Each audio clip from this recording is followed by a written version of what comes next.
Good evening and welcome to Pakistan Today from our Islamabad studio. I'm Victoria Lane.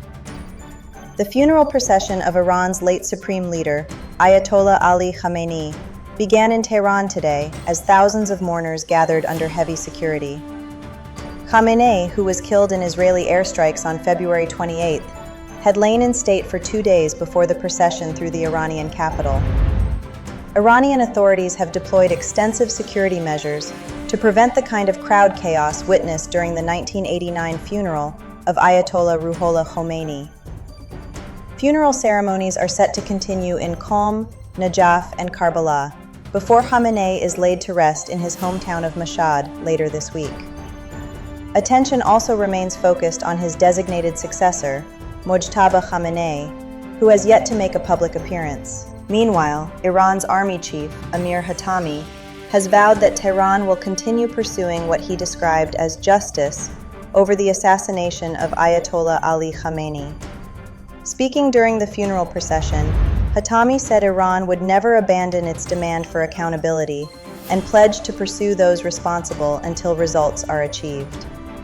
Iranian officials and mourners also renewed calls for revenge, accusing the United States and Israel of responsibility for Khamenei's killing. Elsewhere, Speaker of the Iranian Parliament Mohammad Bagher Ghalibaf has said lasting peace in Lebanon cannot be achieved without what he described as Iran's stabilizing role in the region.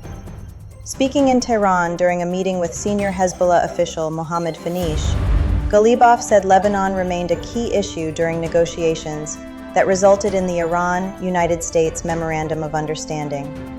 At the same time, Lebanon's national news agency reported that Israeli forces triggered an overnight explosion in the southern town of Hula. Turning to Pakistan, Prime Minister Shehbaz Sharif and President Asif Ali Zardari have paid tribute to Group Captain Asim Tariq, who embraced martyrdom while attempting to save a woman from an alleged abduction in Islamabad.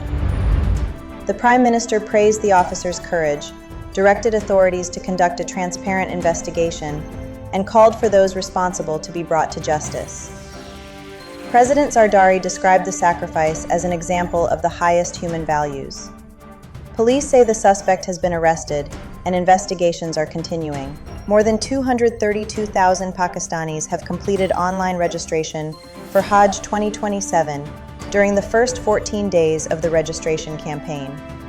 According to state media, around 175,000 applicants registered under the government scheme, while nearly 58,000 chose the private scheme. Registration is being carried out through the Pak Hajj app and the online Hajj portal. The Ministry of Religious Affairs says Hajj package costs and policy details will be announced later. Pakistan has also requested Saudi Arabia to increase its Hajj quota to around 230,000 pilgrims. In Karachi, Finance Minister Mohammad Aurangzeb has launched the InvestPak portal, describing it as a significant step towards boosting investment and digital financial inclusion in Pakistan. The finance minister said the portal offers investors convenient online access to investment opportunities and services aligned with international standards. He also announced that people can begin investing with as little as 5,000 rupees through the Jazz Cash app.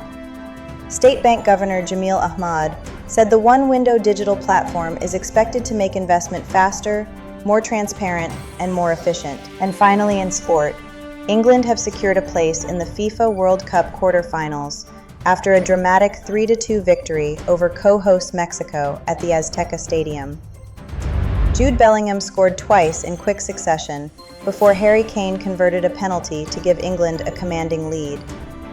Despite playing most of the second half with 10 men after Gerald Quansah was sent off, England held on as Mexico responded through Julian Quiñones and Raúl Jiménez.